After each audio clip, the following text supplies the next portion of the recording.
Welcome back to another Wednesday on the Pagan Perspective. I'm your Wednesday host, Yucca, and this week we are doing a throwback topic. So, we have been, as a channel, going for many years now and gone over a lot of different topics. So, we decided to go back and revisit a few of those because we have different people, different hosts now than we have had before, and a lot of new viewers as well. So, and then those of us who have covered the topics before probably covered them years ago, like today's topic, I remember doing probably about 5 years ago. And I actually didn't go back and look at what I said then, so I'm guessing I'm probably going to say something pretty similar today because my views haven't changed significantly on that. But it'll be interesting to see over the next few topics if that's the case with all of them.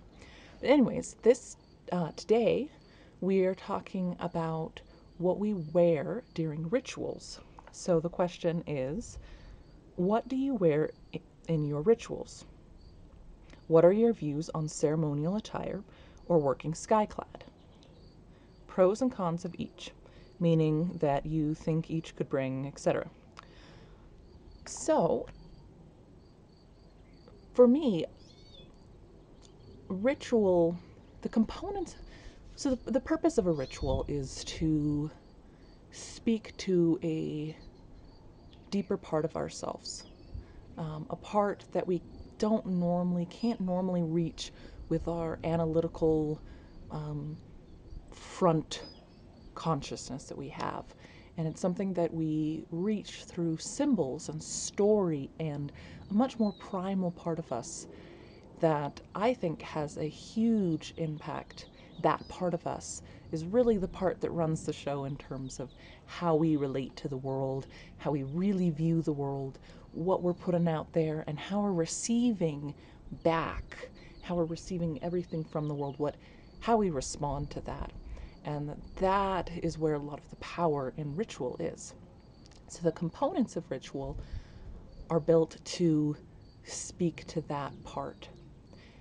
And that's why we might use certain symbols or do things the same way every time because it creates that pattern. It speaks to that part of us.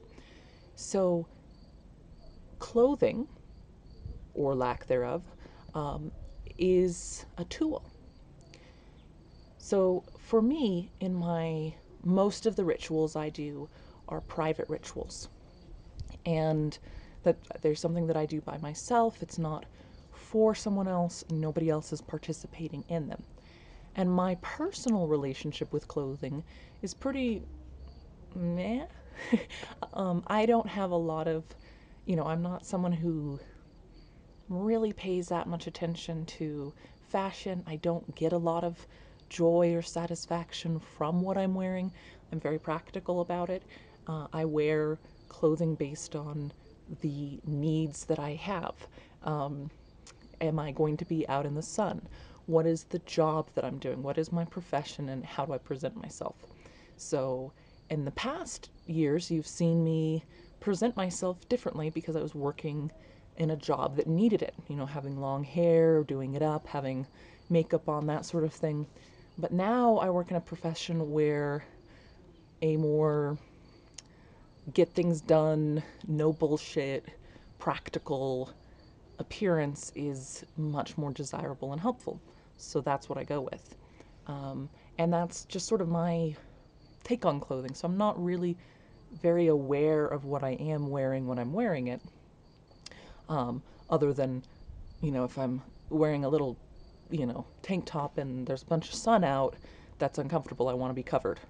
Or if it's cold, I want to be, warm or whatever. So I am aware of it to the point of comfort and utility.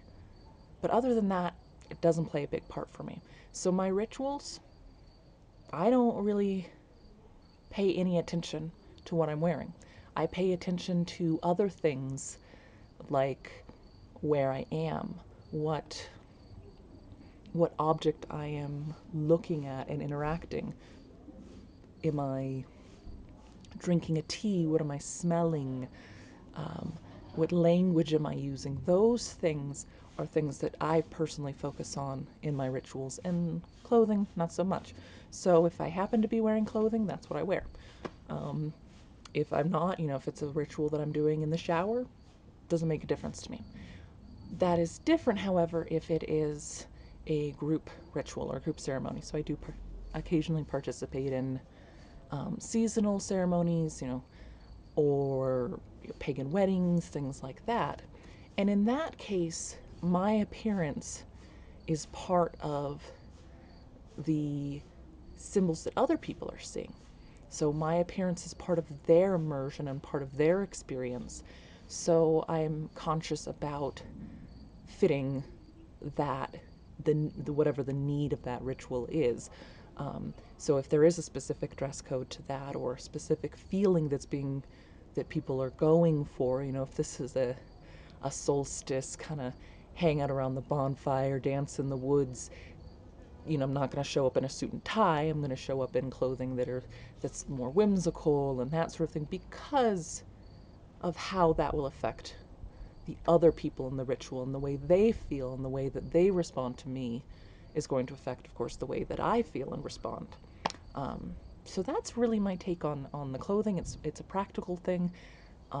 If it means something to you, if it means something to the person doing it, they're aware of the clothing that they're in. If that's, if you feel good about having the particular beautiful cloak or gown or ancestral garb, whatever it is that you're wearing, if that feels good and is meaningful and speaks to you, then it can be a really powerful tool. But I don't think it's like pretty much anything in paganism and rituals and in all of that. I don't think that there's a right way to do it or a wrong way. It's what works for you in what situation. So that's my take. And I do look forward to going over some of these topics with you, and seeing the new perspectives that folks who didn't get to cover these topics have, and those who have covered them, where they have gone with their journey in the years since we have covered them. So until next week, hope you all have a wonderful week and take care.